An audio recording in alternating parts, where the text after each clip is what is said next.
Looks like we have right here a very conservatively built 1952-53 Ford F-1. It's real nice, man. It's got the moon wheels, the chrome moon wheels on it. Chrome treated grill. I'm gonna guess it's got 302 in here.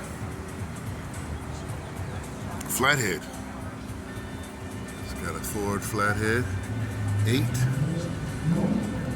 Edelbrock heads on it. And a 4-barrel carb. Edelbrock carb too. So I expect that's probably an 850 on that.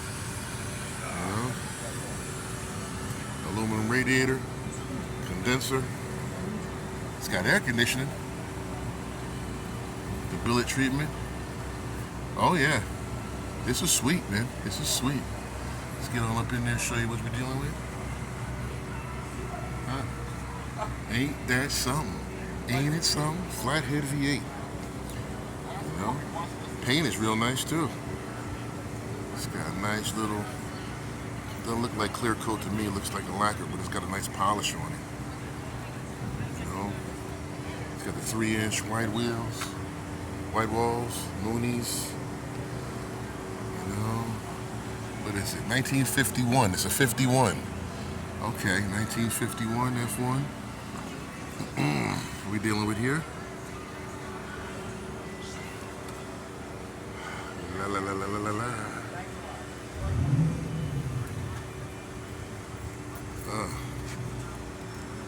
We're dealing with the interior, old school odometer gauges. You know, looks like it has a vintage air setup for the retro AC. Couple of digital gauges over there. Yeah, see, you got your climate control gauges. Probably has a stereo in the glove box. Looks like overdrive. Automatic transmission. I don't know if they designed it to be like this, like a movie theater curtains, or it's just the adhesive is not sticking. But nice stitch on the seats. So the seats there, two-tone. Let me get the microphone cord out of the way. Okay. Come around to the rear window. Okay, all right. They got a wooden inlay in the bed. Looks like it's cherry, but it could be just stained red. Yeah, I think it's got a red stain on it. So, but still, so you gotta love these cars with the external wheel wells. Give you more bed space. Back in them days, this would be considered a flare side from Ford and a step side from General Motors. And you got a nice tailgate. Got a recessed tail lamps in the roll pan. They're like bullet style, but sort of conservative bullets.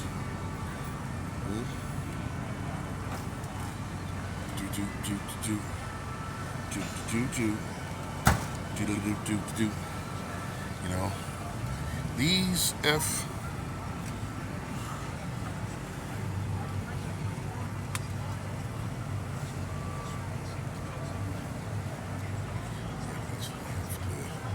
running boards, they look like plastic PVC. You gotta watch those sometimes because they're not as durable as they should be. Sometimes the cold weather makes them crack. Plastic parts. We're in the passenger side. We're looking at our little wagon here. Oops.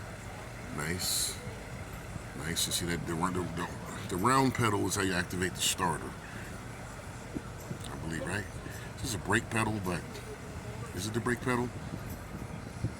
Oh no, this has got a. Okay, it's got an ignition switch there. Because on some of these you had to push the pedal all the way to the floor to engage the starter.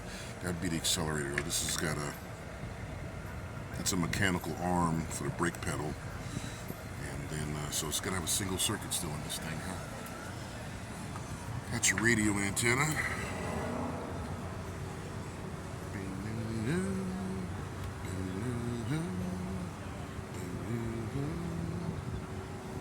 Ford section over here. You got a Galaxy, and then you have something there in the middle, looks European. And then you got a 63 Mercury, and then you got a 56 Continental down in the end. Oh, and then look, you got a family truckster coming in too. LTD station wagon. Those seem to be getting popular now. If you look at Dylan McCool, he's got a video posted on that. It's very same wagon, 75 to 78. And if you look at Inevitable Jim, he just picked one up. I think it was a 77. So those wagons, those Ford wagons are very popular now. I can't say for some reason, but they are very popular. This here 1951 Ford F-1 pickup truck with a flathead V8 and an Edelbrock four-barrel carb. Sweet, sweet, and sweet. Let's see what else I got going on over here at the Concours Show in Fort Lee, New Jersey, 2025. Yeah, it's good stuff. Minus the stuff that isn't good.